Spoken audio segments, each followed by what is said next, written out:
তার মরদেহ লাশ সঙ্গে রেখে আর কথা বলার মতো ভাষা নেই। অপরাধ সাংবাদিকতা, অনুসন্ধান সাংবাদিকতার কার্য অবদান, এটা অনেক বড় ক্ষতি হয়ে গেল আমাদের সাংবাদিকতা জগতে। আমরা তার বিধি আপনার মাত্রা কামনা করছি, সবার কাছ থেকে বিনীত দোয়া প্রার্থনা করছি যাতে আল্লাহ ভাইকে বেশি করে। আমি ভাবির কাছ থেকে আসলে আমরা ভাইয়ের কাছে কেউ যদি দেনা পাওনা থাকে এই বিষয়ে একটু শুনবো। পাশাপাশি আমি ঢাকা রিপোর্টার্স ইউনিটির সাধারণ সম্পাদক হিসেবে বলতে চাই যে কারো সাথে যদি রিমন ভাইয়ের কোনো দেনা পাওনা থাকে এক্ষেত্রে ঢাকা রিপোর্টার্স ইউনিটিকে জানানোর জন্য অনুরোধ করছি। আমি ভাবিকে এই বিষয়ে কিছু বলার জন্য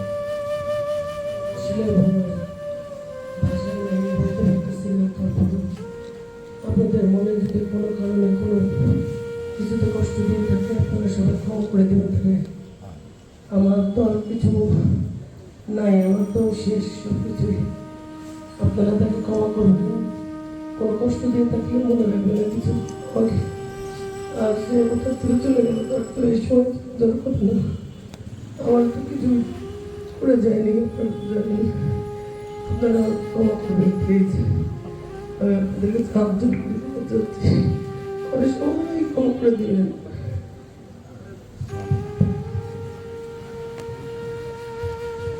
আমরা আসলে বাড়াচ্ছি না, আমাদের ঢাকা রিপোর্টার্স ইউনিটির সভাপতি একটু বৃষ্টির কারণে আসতে দেরি হচ্ছে। আমরা উনি আমাদের জানাজা পরিচালনার জন্য অনুরোধ করেছেন। আমি আমাদের অভিভাবক, আমাদের ঢাকা রিপোর্টার্স ইউনিটির বারবার নির্বাচিত সভাপতি শাখাত হোসেন বাদশা ভাইকে অভিভাবকের জায়গা থেকে কিছু বলার জন্য অনুরোধ করছি ঢাকা রিপোর্টার্স ইউনিটির পক্ষ থেকে।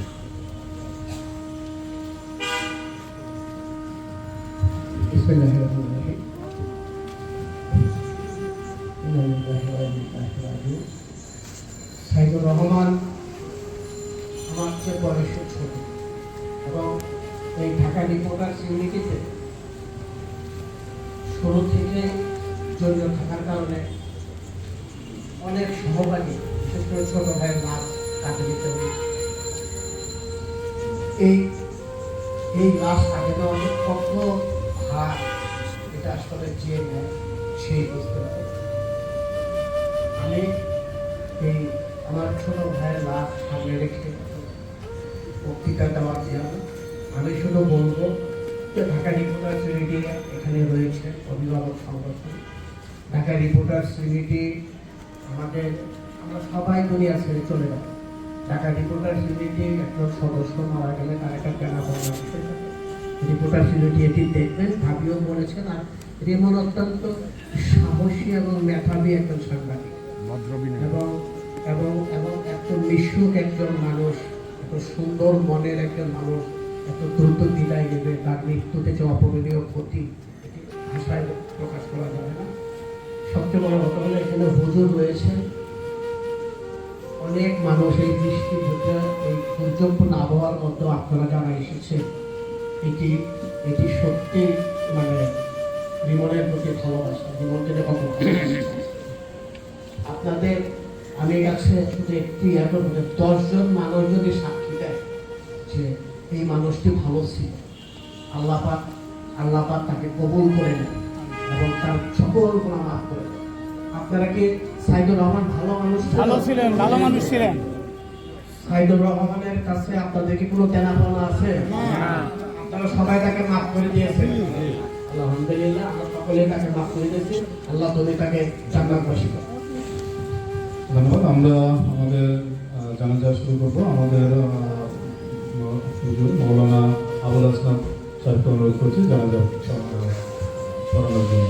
5:30 এসে নামবে, তারপর ওখান থেকে তারা জানাজার পরে লাশ নিয়ে চলে যাওয়া হবে গ্রামের বাড়িতে মানুষদের।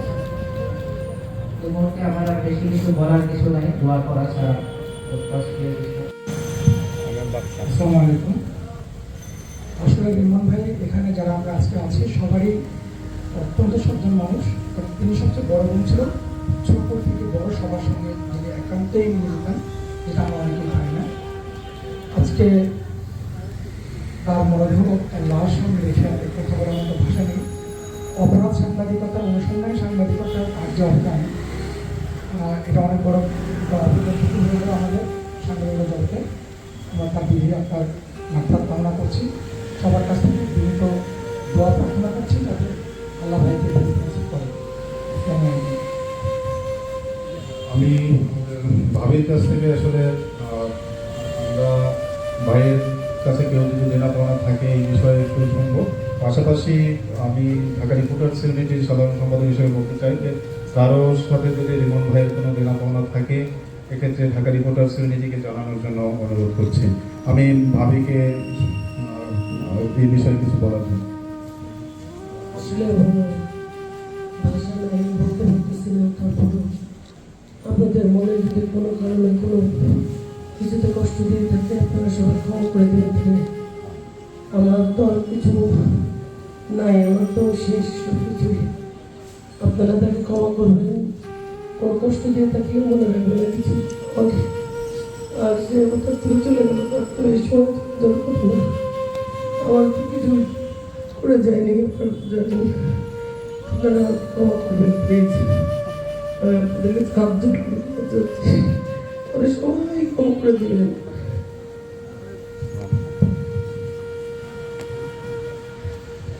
আমরা আসলে বাড়াচ্ছি না, আমাদের ঢাকা রিপোর্টার্স ইউনিটির সভাপতি একটু বৃষ্টির কারণে আসতে দেরি হচ্ছে। আমরা উনি আমাদের জানাজা পরিচালনার জন্য অনুরোধ করেছেন। আমি আমাদের অভিভাবক, আমাদের ঢাকা রিপোর্টার্স ইউনিটির বারবার নির্বাচিত সভাপতি শাখাত হোসেন বাদশা ভাইকে অভিভাবকের জায়গা থেকে কিছু বলার জন্য অনুরোধ করছি ঢাকা রিপোর্টার্স ইউনিটির পক্ষ থেকে।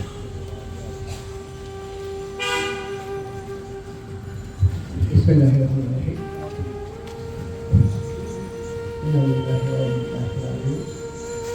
সাইদুর রহমান আমার চেয়ে বয়সে ছোট এবং এই ঢাকা রিপোর্টার্স ইউনিটিতে শুরু থেকে জড়িত থাকার কারণে অনেক সহপাঠী, বিশেষ করে ছোট ভাইয়ের লাভ কাটে দিতে হয়েছে। এই লাশ কাটে দেওয়া কত ভার, এটা আসলে যে নেয় সেই বুঝতে হবে। আমি এই আমার ছোট ভাইয়ের লাশ সামনে রেখে বক্তৃতা দেওয়ার জন্য আমি শুধু বলবো যে ঢাকা রিপোর্টার্স ইউনিটি এখানে রয়েছে অভিভাবক সংগঠন। ঢাকা রিপোর্টার্স ইউনিটি আমরা সবাই দুনিয়া ছেড়ে চলে যাব। ঢাকা রিপোর্টার্স ইউনিটি একজন সদস্য মারা গেলে তার একটা কেনা বন্ধ রিপোর্টার্স ইউনিটি এটি দেখবেন, ভাবিও বলেছেন। আর রিমন অত্যন্ত সাহসী এবং মেধাবী একজন সাংবাদিক এবং এবং এবং এত মিশুক একজন মানুষ, এত সুন্দর মনের একজন মানুষ এত দ্রুত বিদায় নেবে, তার মৃত্যুতে যে অপূরণীয় ক্ষতি ভাষায় প্রকাশ করা যাবে না। সবচেয়ে বড় কথা হলো এখানে হুজুর রয়েছেন, অনেক মানুষ এই বৃষ্টি ভেতরে এই দুর্যোগপূর্ণ আবহাওয়ার মধ্যেও আপনারা যারা এসেছেন, এটি সত্যি মানে রিমনের প্রতি ভালোবাসা, রিমনকে কত ভালোবাসা আপনাদের। আমি কাছে শুধু একটি এখন 10 জন মানুষ যদি সাক্ষী দেয় যে এই মানুষটি ভালো ছিল, আল্লাহ পাক তাকে কবুল করে নেবেন এবং তার সকল গুনাহ মাফ করে দেবেন। আপনারা কি সাইদুর রহমান ভালো মানুষ ছিলেন? ভালো মানুষ ছিলেন। সাইদুর রহমানের কাছে আপনাদেরকে কোনো দেনা পাওনা আছে? আপনারা সবাই তাকে মাফ করে দিয়েছেন, আলহামদুলিল্লাহ। আমরা সকলেই তাকে মাফ করে দিয়েছি। আল্লাহ তুমি তাকে জান্নাতবাসী করো। ধন্যবাদ। আমরা আমাদের জানাজা শুরু করবো। আমাদের মৌলানা আবুল হাসনাত সাহেবকে অনুরোধ করছি জানাজা পড়ানোর জন্য।